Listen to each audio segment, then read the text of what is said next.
Theodosia and the Serpents of Chaos by R.L. LaFevers. This is Chapter 5, Curious Goings On at Charing Cross Station. We stepped out of the museum into a howling wind that nearly snatched my heavy winter coat right off my back. The sky was leaden with clouds which pelted us with a furious, stinging rain. Father herded me into the growler, where we shook the worst of the water off and then settled back into the cushions. He rapped on the carriage ceiling with his cane, and we lurched away from the curb out into traffic. The streets were a mad snarl of carts, carriages, omnibuses, and motor cars, all vying for the right-of-way. People with large black umbrellas dashed across the street, trying to get out of the downpour. An omnibus swerved to avoid a pedestrian and nearly plowed into us. Our driver swore as the growler lurched wildly and sent me crashing into the side of the carriage. "Watch where you're going, you muttonhead," the driver called out. As I righted myself, I looked up to find Father scowling at me. "Where is your hat?" he asked. "You manage to remember your gloves often enough. Why not your blasted hat?" "Because I don't touch cursed objects with my head," I wanted to say. But of course I didn't. I hate hats.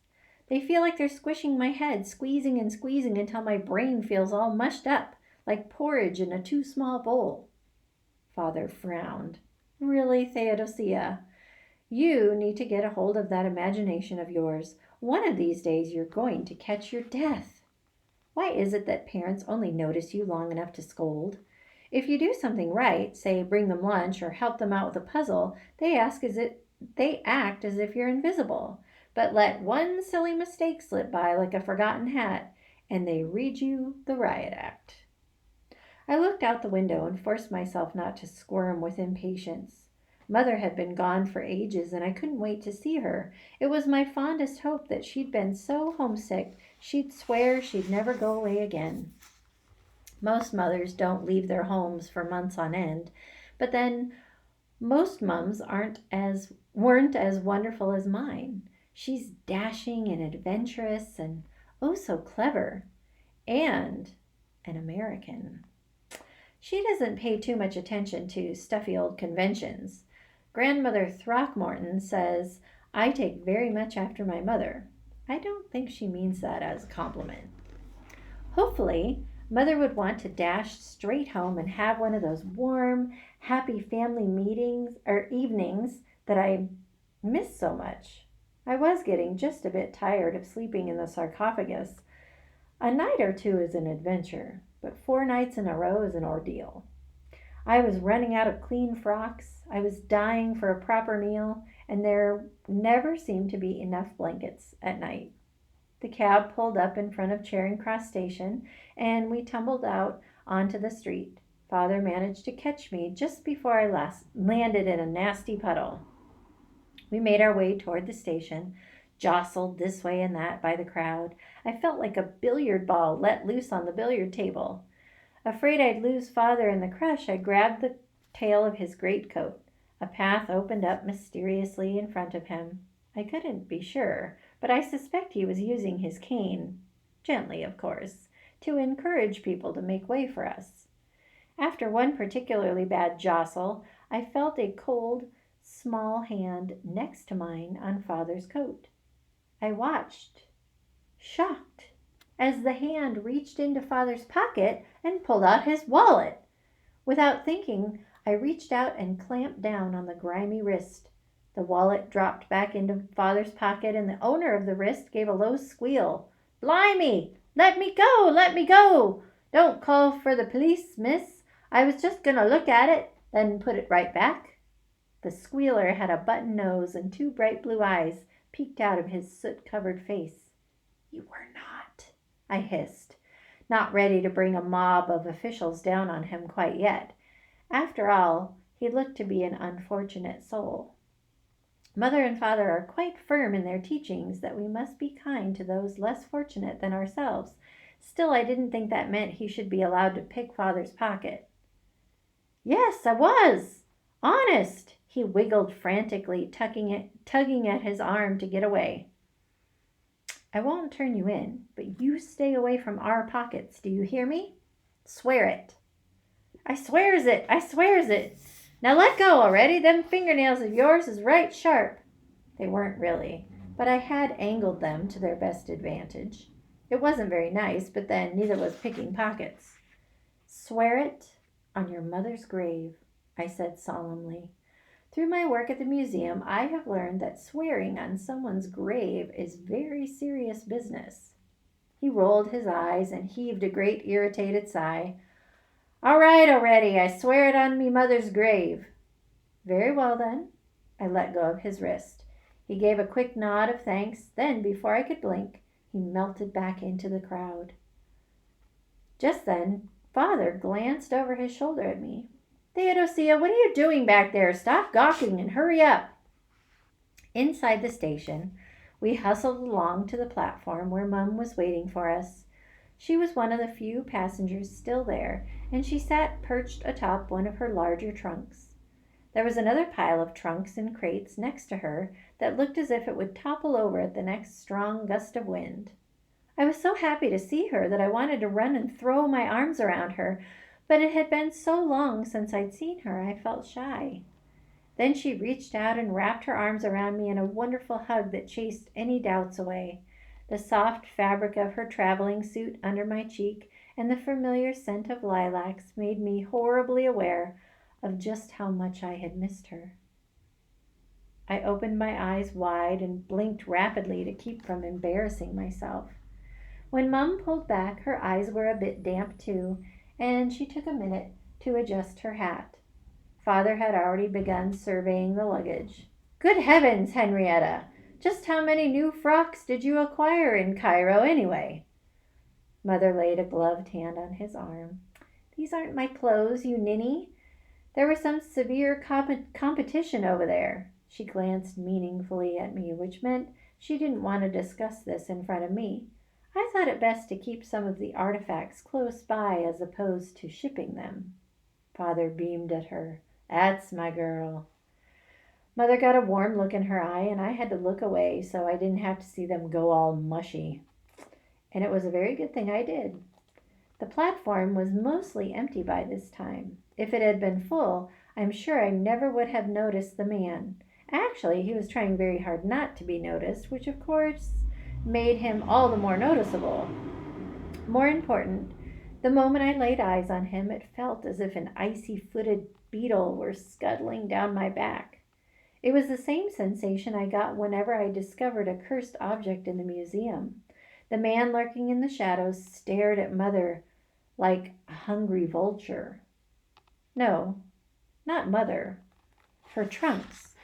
I looked away before he realized he'd been spotted and sidled up to Mom, tugging on her skirt to get her attention. Mother, who is that man over there, the one skulking in the shadows? I asked, careful to keep my eyes low. Skulking in the shadows? Father said in a rather too loud voice. Really, where do you come up with these things, Theodosia? I glared at him, wishing for a moment that I had let that urchin pinch his wallet. Mother put her hand on my shoulder and gave the fellow a quick glance. The moment she turned in his direction, he looked away and began studying the train schedule posted on the wall in front of him. Him? I don't know, dear. He was on the boat when we left Alexandria. Another one of your admirers, Henrietta, Father teased. Nonsense, Mum said, flapping her hand. Must they carry on so? The cab driver was not happy when he saw all Mum's trunks and crates. I kept a lookout for the little pickpocket, half convinced he'd try to make off with an entire trunk if given the opportunity. Finally, the driver, with Father's help, managed to get every piece of luggage tied on and tucked in. It was a bit of a squash, but we didn't have far to go. I sat right next to Mother, pressed up close due to all the luggage, which I didn't mind. I had 6 long months to catch up on after all. I let my mind focus on how wonderful it was to have her home again and actually go home for a bit. I was getting tired of dinners out of a tin. I wanted a proper bath and a cream tea and a steak and kidney pie for dinner with a scrumptious pudding afterward. After 6 long months away, surely Mother felt the same.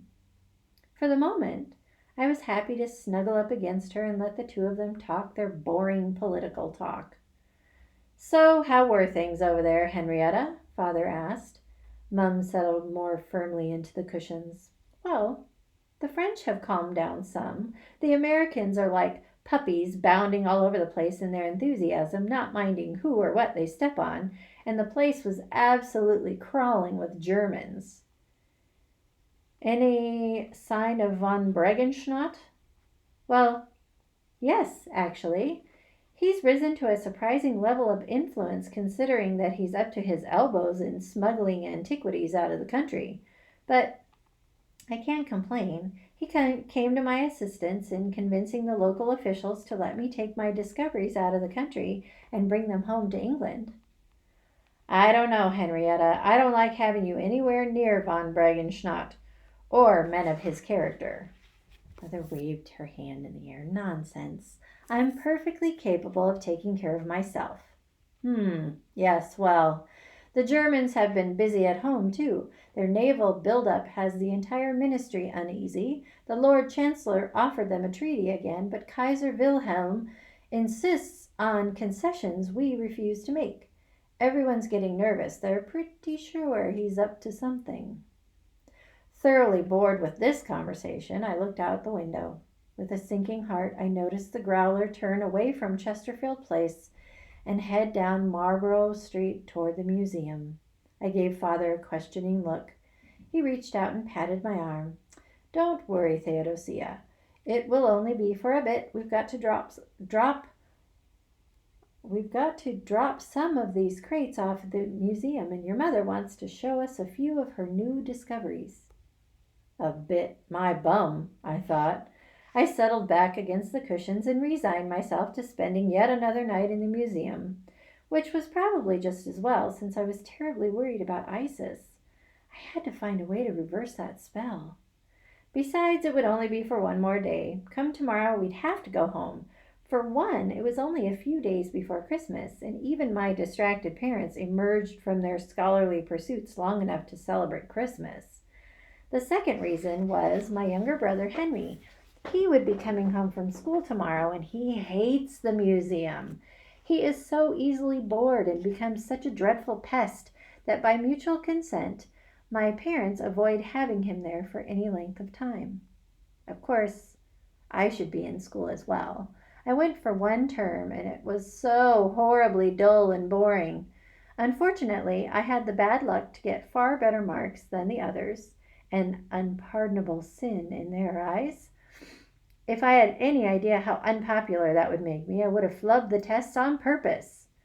So when I came home for the holidays, I just never went back. And luckily, my parents never remembered to send me. Or more accurately, I never reminded them.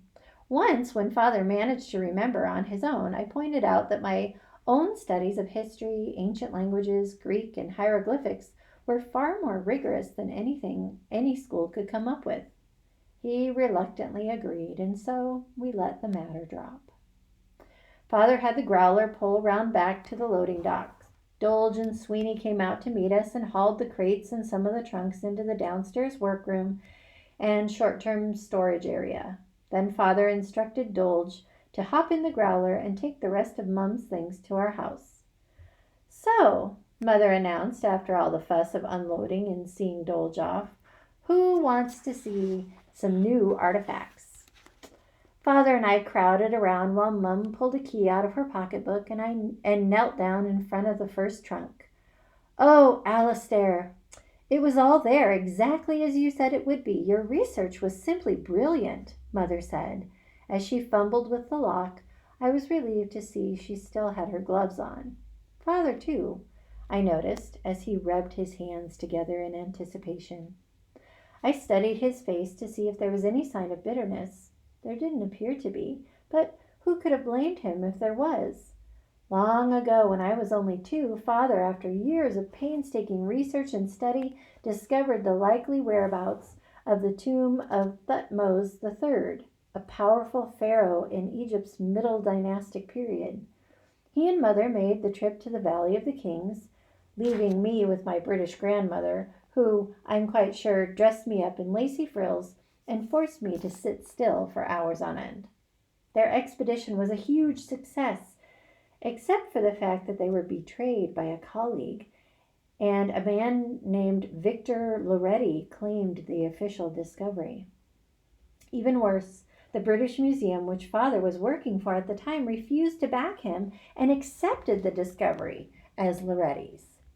That's when Father quit that stuffy old museum and came to work for the Museum of Legends and Antiquities. Anyway, for the past few years, Father had been working on a theory about the location of Amenemhab's tomb. Amenemhab was Thutmose III's minister of war, and some attributed the pharaoh's great military conquests to Amenemhab's brilliance. After 2 years of coming up empty-handed, Mother had finally found the adjoining tomb of Amenemhab. Father couldn't wait to see what she'd found. Neither could I, for that matter. I stepped closer to her and asked, "Was it scary, Mum? Going into ancient sealed tombs like that? Were you the least bit frightened?" Before she could answer, Bollingsworth wandered in and distracted her. "Hello, Mrs. Throckmorton. Welcome back." "Thank you, Mr. Bollingsworth. It's good to be back." Just like Father, Nigel rubbed his hands together. "Did you bring us lots of treasure?" "Lots," Mum said, then threw open the trunk lid with a dramatic flourish. A chaotic jumble of foul odors slammed into me like a fist. The coppery tang of blood, the smell of rotten decay, wood smoke, and sulfur. I gasped and my knees nearly buckled at the force of the black magic rolling into the room from the trunk. Father gave me a sharp look. "What, Theodosia?" They're just wonderful, that's all," I replied, trying to look as if all was normal. Could no one else feel this? "But she hasn't even taken anything out of the trunk yet." "Oh, but I know they'll be smashing. Mum always finds the best things." He narrowed his eyes at me, but was quickly diverted when Mum began unwrapping a large flat package. Nigel came over to stand next to me. "I say, Theo, are you all right? You look a bit peaked. Do you need to go lie down or something?" I shook my head and took small, shallow breaths as Mother lifted the final wrapping away. After the smell, I was half afraid it would be a severed mummy limb or some horrid thing. But it was a plaque, carved with intricate symbols, and a drawing of a large man wearing the crowns of Upper and Lower Egypt. He held another man by the hair, his raised arm holding a large knife. My stomach bobbed like a cork as I realized he was about to chop the man's head off. Under his feet were rows and rows of other figures who had met the same fate. "I say," said Father, "this is rather bloodthirsty stuff." "Oh, this isn't the half of it," said Mother. "This fellow makes Kaiser Wilhelm look like a nursemaid." She reached into her trunk and pulled out another flattish package and unwrapped it, revealing a long, curved knife with a small figure of Anubis on the handle. Father whistled. "This is marvelous, Henrietta." "Isn't it?" she beamed. "And there's so much more. All the walls were covered with detailed histories of every war Thutmose fought, his victories and his strategies. It will take years and years to decipher it all." I doubted that. I bet if they let me have a go at it, we could have it done in months. "It contained weapons of every sort imaginable," Mother continued. "Spears and daggers and long swords, quite a lot of them carved with Apep and Mantu." Father frowned. "I've never seen the Serpent of Chaos and the God of War used together like that before." "Me neither," said Mum. I had a sudden vision of the Mantu hieroglyph I had seen last night. "I have," I muttered. Both Mum and Father looked at me as if they'd forgotten I was there. Where would you have seen such a thing, Theodosia? Father asked, his eyebrows shooting up in surprise. But of course, I wasn't about to tell them it had been on the Bastet statue. I can't remember where. Sorry, I said. By the expression on his face, it was clear he thought I was pulling his leg. Anyway, Mother continued after an awkward moment, Amenemhab's tomb also contained a small temple dedicated to the god of war, Mantu. Really? Father exclaimed.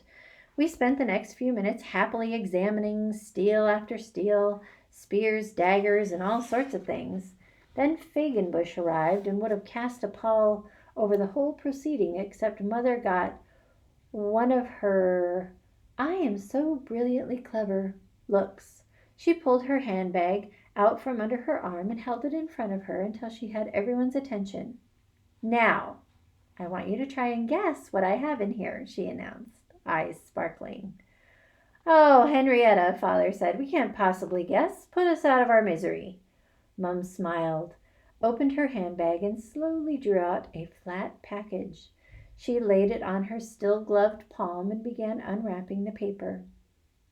Luckily, everyone's eyes were focused on the artifact, so they didn't see me shiver violently as if I'd just caught a ghastly chill. The truth of it was, whatever was in that package was cursed with something so powerful and vile it made me feel as if my whole body were covered in stinging ants. When Mother lifted off the last bit of paper, she held a large scarab carved out of precious stone in her hand. It had gold wings curving out of its side, and they were inlaid with thousands and thousands of jewels. A large round carnelian the size of a cherry sat at the head, and a smaller green stone decorated the bottom of the beetle. "The heart of Egypt," she announced, "straight from Amenemhab's tomb."